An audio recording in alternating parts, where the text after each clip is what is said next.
Magandang araw mga kababayan, magandang araw sambayanang Pilipino. Kasama niyo po ngayon si Ka Eric sa isa na namang episode ng ating Balita at Talakayan. Pag-usapan nga natin mga kababayan, itong tinatawag na witch hunting o yung special operations na inilulunsad nila Ping Lacson sa loob ng Senado laban sa kanyang mga kapwa senador na naninindigan at hindi pumapayag na itali sa liig at hawakan sa ilong ng Malacanang at ni Marcos Jr. We're talking about itong pagbubunyag na ginawa ni Senator Alan Peter Cayetano.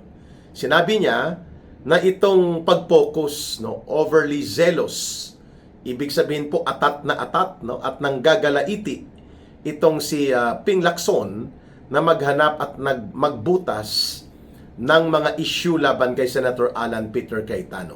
Kagaya ng kanyang pagpapakalat na may mga ghost projects sa Taguig at malapit-lapit na daw ito mabubulgar laban kay Senator Alan Peter Cayetano sa kanyang asawa na si Mayor Lani Cayetano. Alam natin po na may politika sa loob ng pamilya Cayetano. Hindi nila good sa terms of political relations. Kakumpetensya nila ang kanyang kapatid na si Lino Cayetano na for a time ay naging mayor din po ng Taguig City. At mukhang ito ang source ng intriga na ipinapakalat ni Ping Lacson. Pero sabi ni Senator Alan Peter Cayetano, sigurado kami na hindi kami nag-ghost projects. Pero si Ping Lacson, sigurado ba siya? At may papaliwanag ba niya kung saan nanggaling ang mahigit 220 million pesos in a matter of 3 years or 4 years na biglang sumirit ang kanyang salin, ang kanyang net worth, no? So, isa pa yan. And then binanggit din ni Senator Alan Peter Cayetano itong pakikipagsabwatan ni Ping Lacson sa pag-file ng mga kaso laban kay Senator Marcoleta. At ang kanyang maniobra na paluhurin at lumpuin ang grupo ng Magnificent 13 Senators, kagaya po ng pakikipagsabwatan niya sa NBI, nila ni Tito Soto para ipa-ambush, quote and unquote, at dakmain at dukutin si Senator Bato de la Rosa ng NBI, nila Trillanes, at ipapatapon at ipapakulong sa ICC sa Netherlands.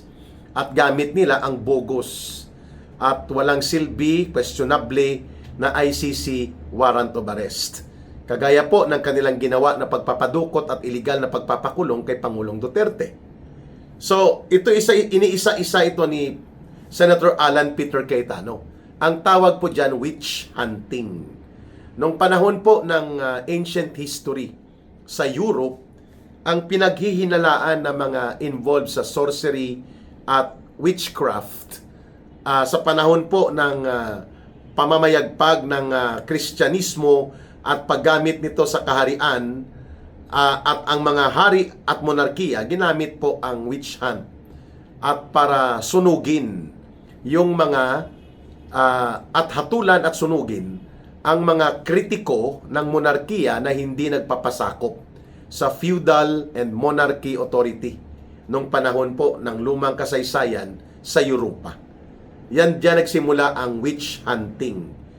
Kung sa atin naman po, tulisanes at banditry ang ginamit ng mga Amerikano at ng mga Kastila upang habulin at tugisin at parusahan ang mga mamamayang Pilipino na lumalaban sa pananakop ng Espanyol at ganon din po sa pananakop ng Amerikano o ng Amerika. So, witch hunting ang tawag sa ginagawa ni Ping Lacson na nakikipagsabwatan siya sa iba't ibang puwersa ayon di umano sa pagbubunyag na ginawa ni Senator Alan Peter Cayetano. Napakasama po nito, Mantakin mo ang lohika ni Boying Rimulya at nila Marcos kung bakit pinakulong si Marcoleta. Tumanggap po siya di umano ng campaign donation at ito ay nagamit niya dahil mayroon siyang illegal solicitation gamit ang kanyang pagiging congressman nung panahon na yon sa party list na Sagip party list. Samantalang ipinaliwanag ng maayos ni Marcoleta ito sa COMELEC at hindi naman ito nakita na violation sa anumang batas patungkol sa eleksyon.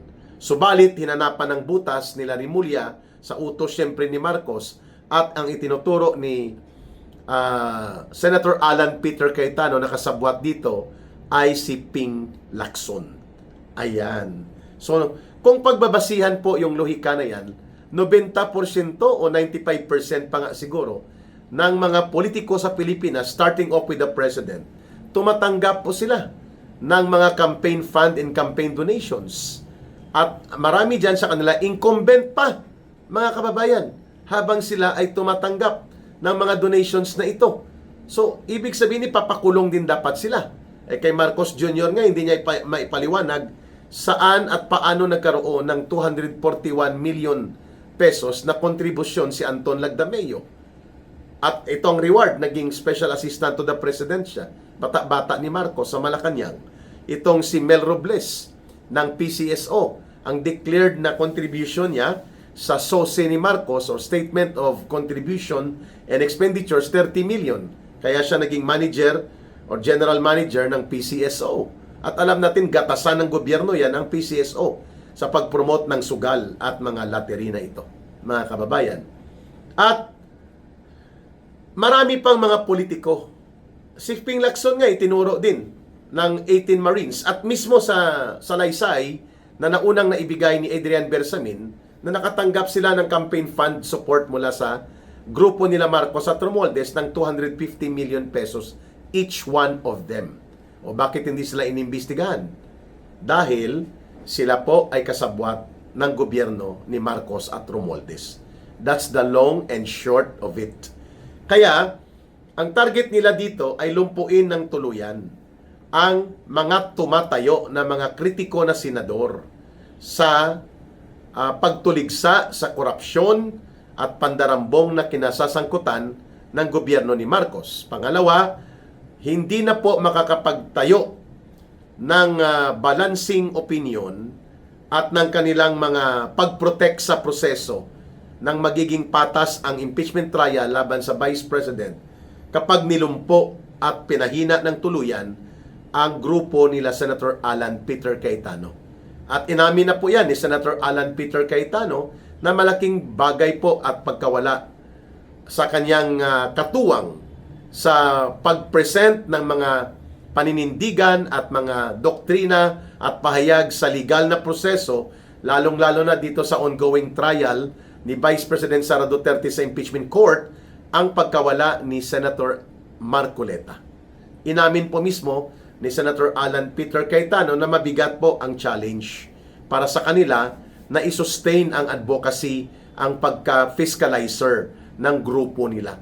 Given the fact na iniwan na sila ng dalawa nilang kasama, si Chis Escudero ay nanikluhod at lumuhod na kay Marcos at kay Lisa Araneta at kaya siya na ang presiding senator judge. Si Joel Villanueva ligtas na sa latigo at hagupit, no? Kagaya ni Joel Villanueva, ni Chis Escudero, wala na rin po ang pagsasampa ng kaso na plunder laban sa kanya, mga kababayan. At yun, inabandona na nila ang kanilang paninindigan para sa isang malaya, may dangal at totoong Senado ng Republika ng Pilipinas.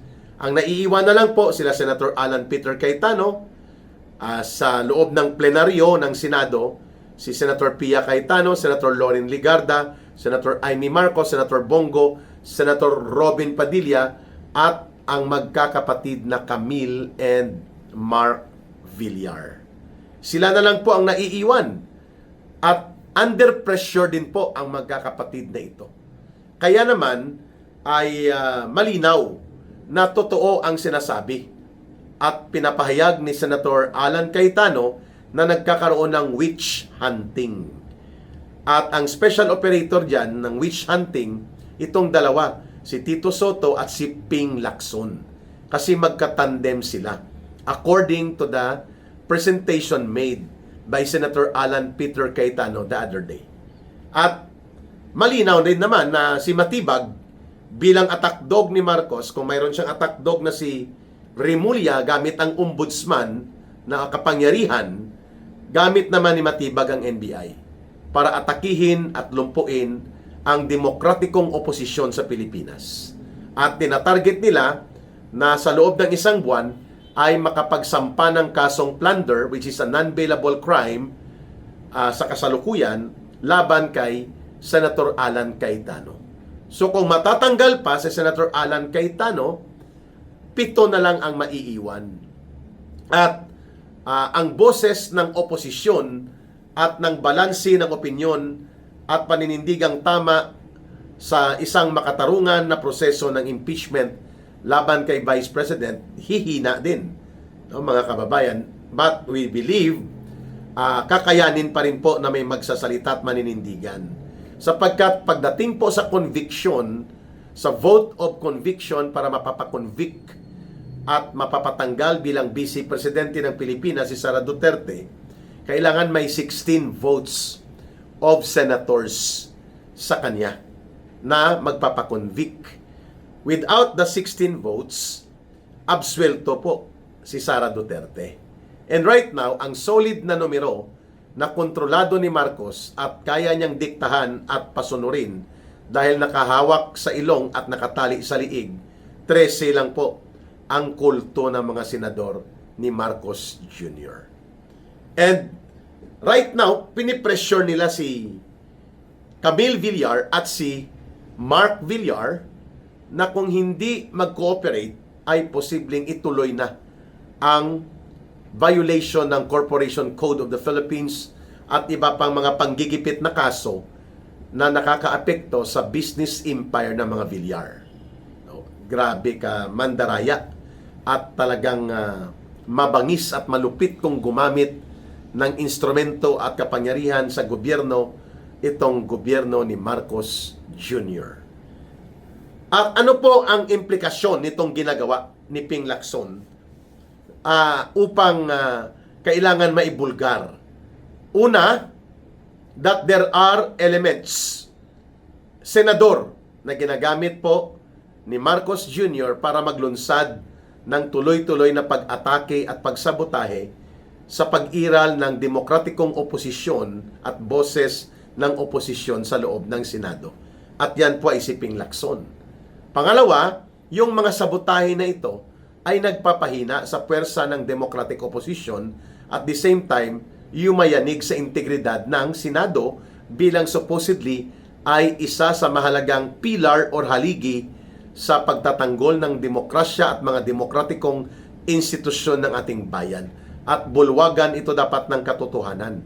Kagaya ng pagkakaroon sana ng matino at maayos makatotohanan na Senate Blue Ribbon Committee investigation. Wala Kontrolado ni Marcos at pinaluhod na niya ang mga 13 na senador na ito.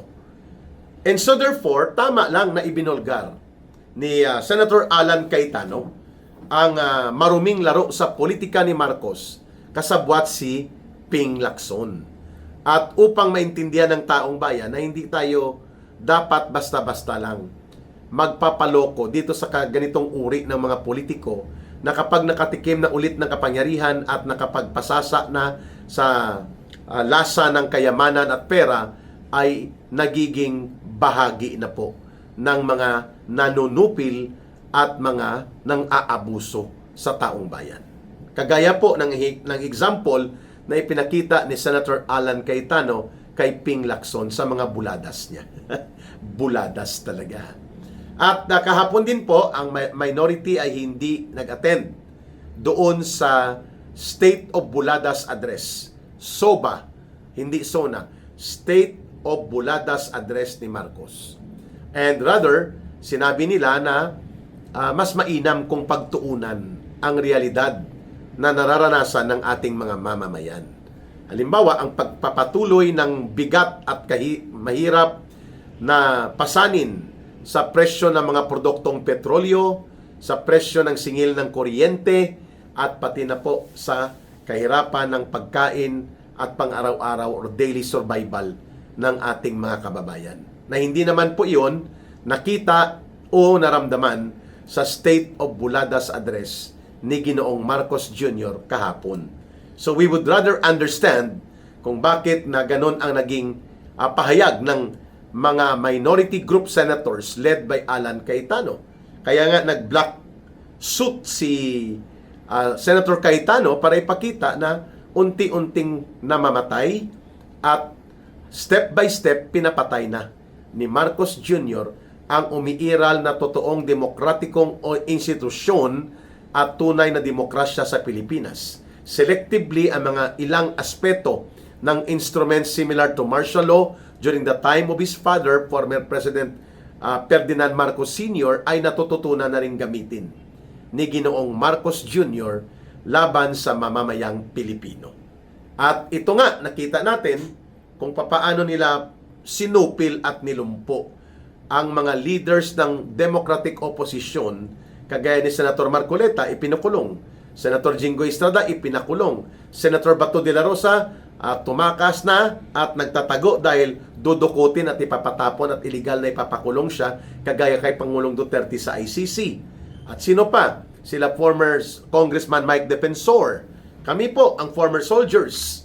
Ako, si Ka Eric, mga political commentators. 6 ang kaso na kinakaharap ko sa korte, and every week may kaso po ako at nag-attend ng mga hearings. So these are all indicators na hindi lang witch hunting, kundi kasabay nito ang selective martial law type operations na ang mga kritiko ng gobyerno ay tinatawag ng administrasyon na nakaupo na mga destabilizers and promotor ng destabilisasyon. Instead of looking at the message of critic and mga bagay na inire-raise tungkol sa lehitimong mga issue ng mga grupong ito at mga personalidad, tinatarget po sila at pinipersecute at kinakasuhan at pinaparusahan. Instead na mapakinggan ang kanilang boses at mga sentimiento. That's witch hunting ang ginagawa nila Marcos at nila Romualdez. At nila Lacson. Si Romualdez, aabangan natin kung itutuloy ang kasong plunder or how many counts. Kasi kung graft and corruption lang po, bailable yan. Makakapagpiyansa siya. Parang lokohan lang at katarantaduhan lang na paniwalaan pa natin yan, ang buladas ni Marcos Jr. But anyway, itong mga birada ni Ping Lacson, may katapusan din po ito. At ito'y nakalista din sa paniningil ng pananagutan sa panahon po ng pagdating ng pagbabago na naman sa ating lipunan, lalo na kung matatapos na at mawawala na sa kapangyarihan itong gobyerno na mapang-abuso ni Ginoong Marcos Jr.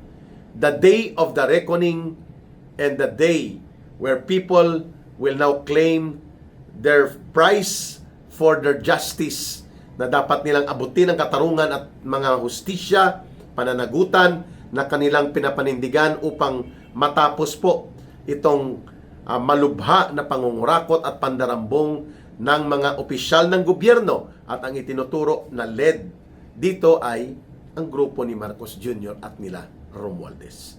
At syempre, ang mga benepisyaryo at mga enablers, dahil nakikinabang ng todo-todo kasama sa pananagutan yan, nasisingilin ng mamamayan. Kaya namamarkahan na rin po itong mga sinasabing witch hunting and dirty special operations na itinuturo nila Senator Alan Cayetano kay Ping Lacson. Mukhang pinersonal ng todo-todo ni Ping Lacson si Senator Marcoleta. Well, abangan natin ang iba pang balita at kaganapan kasi mag-resume na rin ang impeachment trial ni Vice President Sara Duterte, I think next week. At magsisimula na rin po ang panibagong budget deliberation for 2027 budget. Abangan natin ang mga mangyayari sa susunod pang mga araw dito sa Balita at Talakayan. Maraming salamat at sana po ay huwag kalimutan i-like, i-share, and i-promote ang ating videos at ang ating channel upang magkaroon tayo ng malawak na maaabot na mamamayang Pilipino na mapapaliwanagan natin sa pang-araw-araw na mga isyu na kinakaharap ng ating sambayanang Pilipino. Mahalin natin ang bansang Pilipinas. Walang ibang magmamahal nito kundi tayo ring mga Pilipino. Para sa Diyos at Pilipinas nating mahal. May God bless and protect you sa mga nanonood at nakikinig ngayon at sumusubaybay, and to those who are Muslim brothers and sisters, Allah be with you. Maraming salamat muli. Bye for now. Ito po si Ka Eric. Mabuhay!